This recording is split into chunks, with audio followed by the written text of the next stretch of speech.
Hello mga foodies! So welcome ulit sa aking channel. But before watching this video, kindly subscribe and like my channel para updated pa rin po kayo sa mga activities na aking ginagawa during my travel or mga trip ko na gawin sa vlog na ito.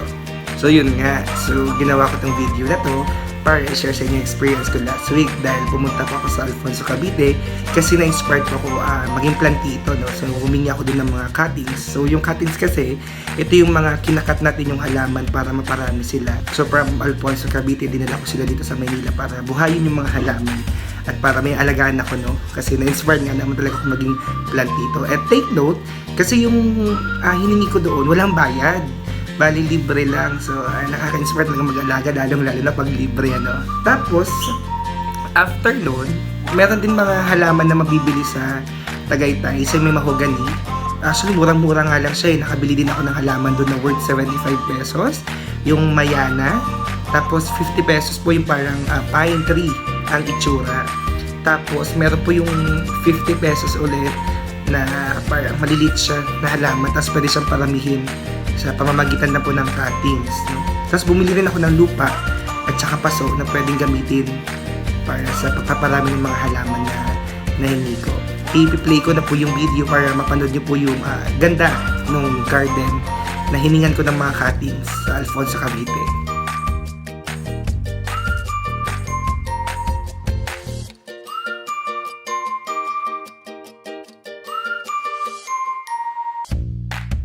So yan mga ka-foodie, dito na po tayo sa may hardinan, no? At titignan natin yung mga iba't ibang halaman na ating makikita para sa ating plantito ngayong araw. So tara, let's go! Pero bago po yan, may makakasama po tayong no, tourist guide, si Tenten po, no? Ipapakilala ko sa inyo. So tara, punta natin siya. Tenten! Tenten! Wala pa si Tenten.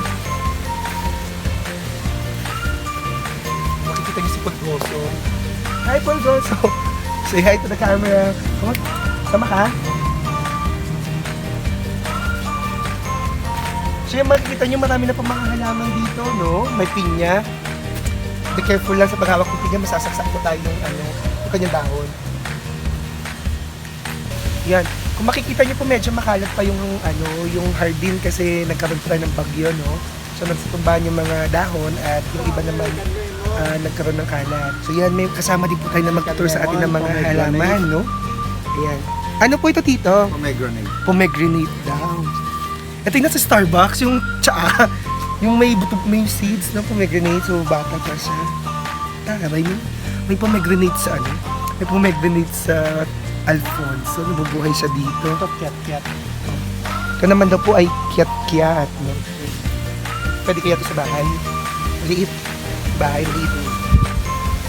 Ito po mangustin.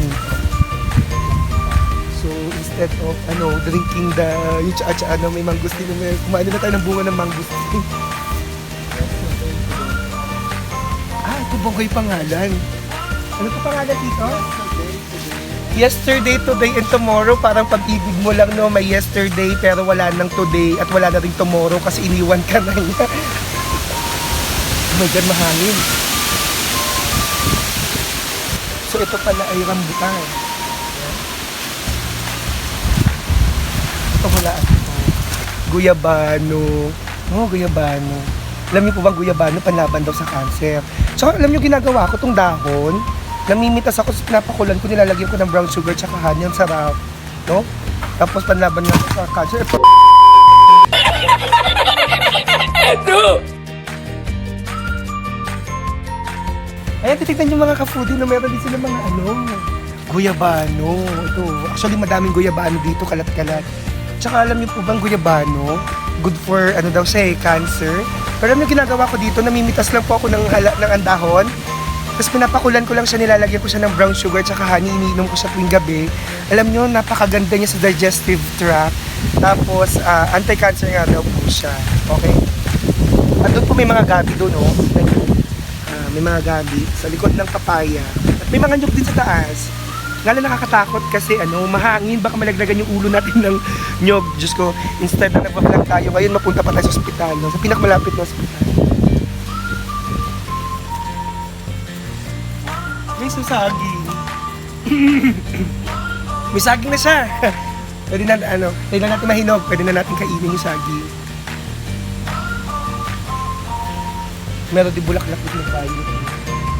Kain niya ako nito. Iuwi ko siya sa Maynila, itatanim ko mamaya. Tapos meron din tayong guyabano. Hindi. Rambutan. Hindi. Atsuete. Atsuete.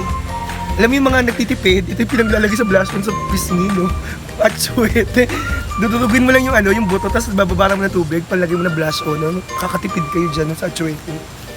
Meron tayong garlic vine na tinatawag, ganda ng kulay, violet.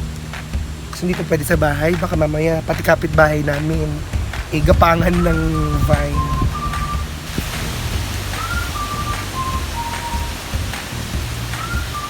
Ito, alam niyo ba to? Siguro sa mga batang 90s or 80s, alam to, no? Yung laro, yung pipitikin. Alam niyo ba yun? Yung gato? Kasi, ikaw, tamaan mo.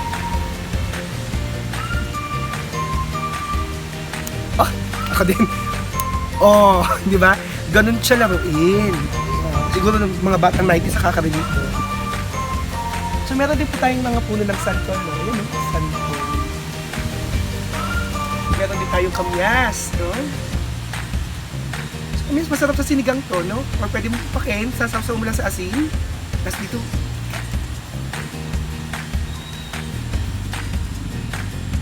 Meron din tayong mga pomelo dito.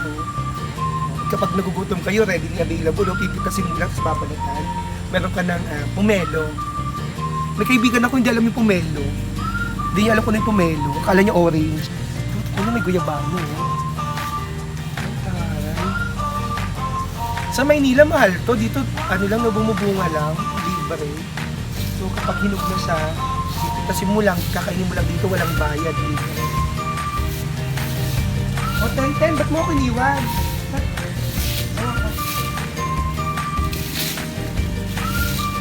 Siya po yung tourist guide ko kay Aaron si Tenten, no? Kasi iniwan ako. Ba't mo iniwan? Gutom daw siya. Meron din dito insulin plan. Good for diabetic daw. Kasi kakain ako dito, medyo maasim-asim siya pero masarap. Sinawsaw ko lang sa asin, tapos kakainin mo. Sarap. Ito yung kinain ni Eva Tadan. Ito, mansayos niya. Another pomelo, pumalibad sa pomelo doon, may pomelo din dito na malalaki din yung bunga. So actually, iba dito na pitas na, tapos nakain na rin sila. Ang sarap, matamis. Hindi nga lang siya pink pero matamis. Meron gumamela, no? Tapos alam mo sa gumamela, yung pag diniklik mo, nilagay mo sa tubig, tapos ihipan mo, di ba nagkakaroon ng balloons or yung bubbles?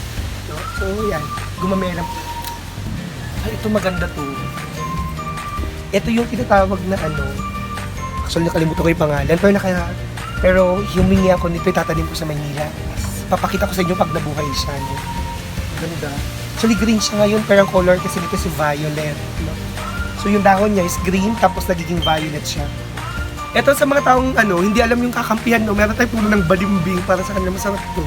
No? May mga bunga na yung balimbing. Pag feeling mo hindi mo alam kung saan kakakampi itong prutas para sa iyo, no? Balimbing. So ito may kakaiba po tayong madidiscover na halaman, no? Ito ba? Ito, tignan natin. Anong tawag dito? Tignan mo, lapit ka. Wala yan. Ang tawag dyan. Ang alamat na makahiya, tignan nyo. Tarik. Ay, hindi siya makahiya. Ano yan eh? Ayan, kanya eh. Makahiya. Oh. Taray na makahiya. Nagkuklose. Wala to sa Maynila. Walang meron to sa Maynila. Pero sa probinsya siya madalas nabubuhay. Umangit. Ito, may baby star anise sa mga gusto makaalam ng halaman ng star anise, no? Ayan, star anise po. Pero ngayon nabubuhay pa lang po siya. Tapos tignan nyo doon sa side ng puro halaman, mga saging, no? So, masarap pag nasa probinsya kasi yung prutas or yung mga kakainin nyo readily available anywhere, no? Pag bumunga. Pwede nang kainin. Actually, may nakita nga akong tsaa dun eh. Kasi kakatakot na lalaglag yung buko sa taas. Tapos meron dito yung mga plantita na bumibili ng worth 7,000.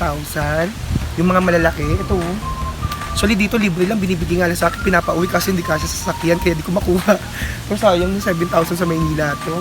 Dito libre lang, bubunot ka lang, tapos bubuhayin mo. Meron din tayong mga papaya dito. Dami. Ito yung sinasabi ko sa inyong tsaa. No? Pag nagpakulo ka ng tsaa, papakuluan mo rin siya, mabango siya. At perfect siya inumin, lalo na ngayon na yung malamig yung weather. No? Ito yung sinasabi ko sa inyo na, na pwede sa tsaa. Pag nagpakulo ka ng tsaa, isabay mo siya sa papakuluan mo. Tapos, may scent siya. Yung nakikita nyo yung mga sa commercial o yung mga mayaman na tsaa. Di ba nila may mga dahon-dahon? Ito siya actually. So, amuyin natin.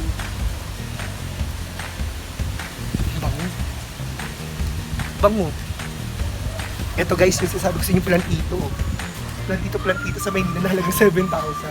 So binibigay nga sa akin to, bubunutin ko daw. Hindi lang kasi sa sakyan, hindi ko maiuwi sa Maynila. Pero dito libre lang talaga siya. Like, hindi ko na kailangan magbayad. Bango? Bango? Meron din tayong malunggay. Na-recommend ko kung saan sa ano. So itong malunggay na to, dito lang nakikita yan. Kasi yung bunga violet. Eto, wala nyo na to. Pamalo sa bata. So this is dragon fruit, no? Actually, marami to sa Maynila, pero mahirap siya mabuhay kasi mainit. Dito ang dami. Abundant yung kanilang dragon fruit. Actually, meron pa silang mga kalamansi dito, maliliit. Tsaka yung dalandan, madami dito. So ito, meron din tayong kalamansi dito, no? No? Yaman, hindi na nila kailangan bumili sa palengke kasi kapag bumunga to, nitik din sa bunga, tapos ito na yung nagagamit nila panluto, no? At saka sausawan sa pagkain, no? Galing yung kalamansi. Talong din to, no? Talong. Plantita, tingin nyo talong to. Talong nga. Tapos ito, tignan nyo. Ito big time sila, meron silang taniman ng patola. Yun o, nakikita nyo. Hanggang doon yan sa may nyog. Kung nakikita nyo sa harapan, yung nyog, hanggang doon po yung kanilang taniman ng patola. So, every time daw hina-harvest, tapos binibenta sa palengke. So, kumikita naman sila kahit paano. Yobid. Ito ata yung isang nahingi ko. Tignan yung bulaklak, ganda. So, tatanim ko to sa Maynila, no? Maliban doon sa isang nahingi ko. So, ito pa yung isang tinanim ko, no? Actually, iuwi ko siya, tatanim ko siya sa bahay, sa Maynila. Tapos, pwede siyang pang-display sa pintuan or sa gilid ng pintuan para kapag may dumating na bisita, kaya mapansin agad yung bulaklak, kaya maganda siya sa paningin ng mga bisita. Mahangin ulit, mahangin. Grabe, nakaka-refresh yung yung ambience. So, maliban sa maraming halaman, malamig din siya, no? Mahangin. So, kakadaan nga lang daw ng bagyo. So, nasa signal number 1 ata tayo ngayon dito sa Alfonso. Okay. Ito pa yung masarap sa probinsya, no?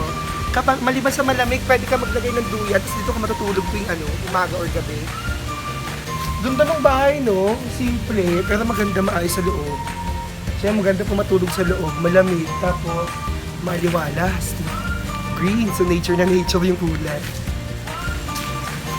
Sa pag-iikot, mag-ingat po tayo kasi maraming nalalaglag na nyug, no? Pag nalaglag, napapamura lang tayo. So, tignan nyo itong halaman. Ang ganda ng kulay ng flower, oh. Tara, lapitan natin. Oo, ganda. Ganda ng bulaklak. Gusto ko sana humingi nito kasi parang walang mapag-aanong bang lalagyan sa Maynila kasi gumagapang yung halaman. So, hingi ko na lang yung yung tinutusok lang pero halos ganito din yung kulay ng bulaklak para maganda siyang i-display sa labas ng bahay. Yan. Alam niyo, may kikwento ko sa inyo pero sekreto lang natin to, no? Kasi dito talaga yung yung story ni Sleeping Beauty kung saan siya natusok. Tapos dito rin siya tumumba. Pero tignan natin. Oo. Ano? Ito yung alamat ni Sleeping Beauty. Dito siya natusok. Tapos dyan din siya nakatulong. Bongga, no? So yan mga ka-foodie, na nakita po natin yung taniman dito sa may Alfonso, Cavite, kung saan maraming halaman tayong nakita, no? At may mga naihingi din akong halaman na ready ko nang iuwi sa Maynila, itatanim ko sa tapat ng bahay para medyo maganda yung garden ko sa labas.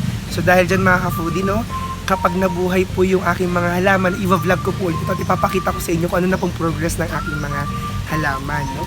Dahil dyan, dito ko na po tinatapos ang aking vlog at sana po don't forget to subscribe and like my channel. Okay?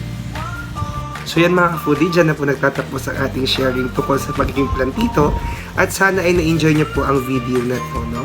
Again, please don't forget to like and subscribe my channel para continuous pa rin po ang ating updating tungkol sa mga trip na aking ginagawa sa aking mga vlogs. Bye-bye!